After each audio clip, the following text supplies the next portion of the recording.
Hello, my name is Imelda and welcome to the third edition of Project L.O.V.E.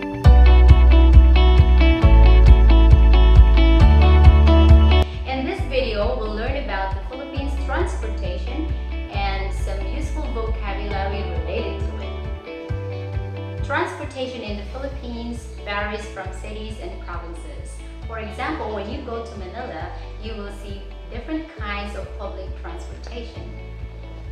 From tricycles, jeepneys, buses, taxis, and trains. However, in other provinces, they might have only one or two of these. You may already be wondering what tricycles and jeepneys are, so go ahead and keep watching. And by the way, if you are traveling by jeepneys, especially in Manila, you may need this.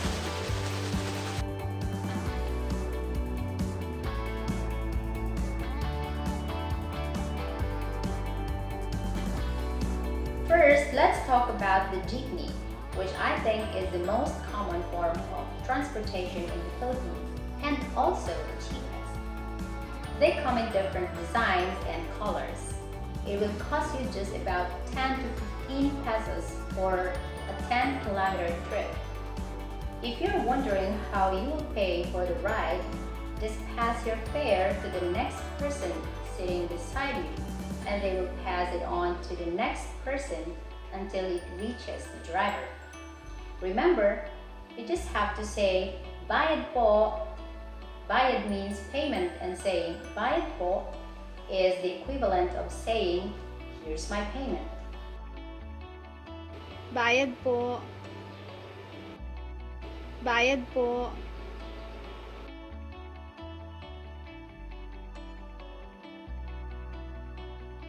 And when you arrive at your destination, simply say, "Para po," Para po.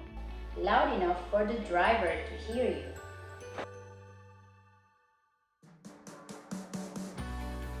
Next is the bus, which is commonly used in long trips from one province to another. We have two types of buses, and the fare also differs greatly. We have the air-conditioned bus, which is of course the most comfortable to use in a warm country, but it is also a bit pricey compared to the other type, which is the ordinary bus, as we popularly call them. For example, an 8-kilometer trip may only cost you 10 to 15 pesos on an ordinary bus, but it would cost you 50 pesos when you ride on an air-conditioned one. Let me tell you something interesting about Philippine buses. Our buses have conductors who give you a ticket and receive your fare. They act as the driver's assistant. Third is the taxi, which is commonly seen in cities like Manila and Cebu City. Just a tip when using a taxi in the Philippines, especially in the metropolis. Make sure to ask the driver for the meter because some would just make a deal with their passengers. By doing so, you'd be able to avoid being scammed. We also have trains, but they only operate in Manila. We have the MRT and LRT. Did you know that the Philippines is the first to have the metro system in Southeast Asia? Now you know. For the fare, the first two stations cost only 13 pesos, and from end to end will cost only 24 pesos. Currently, more railways that could reach even outside Manila are being developed. Lastly, let me tell you about the tricycle. Tricycles are very common forms of transportation in the countryside, including where CNE1 is. 2 or 3 people can ride inside the cab and one behind the driver.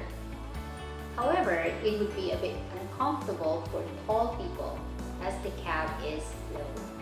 That's why sometimes some people can even ride on top of it. If you do that though, please be careful. Fun fact, we have what we call the tricycle capital of the Philippines, which is Cabanatuan City, because there are more than 80,000 registered tricycles. There you you are.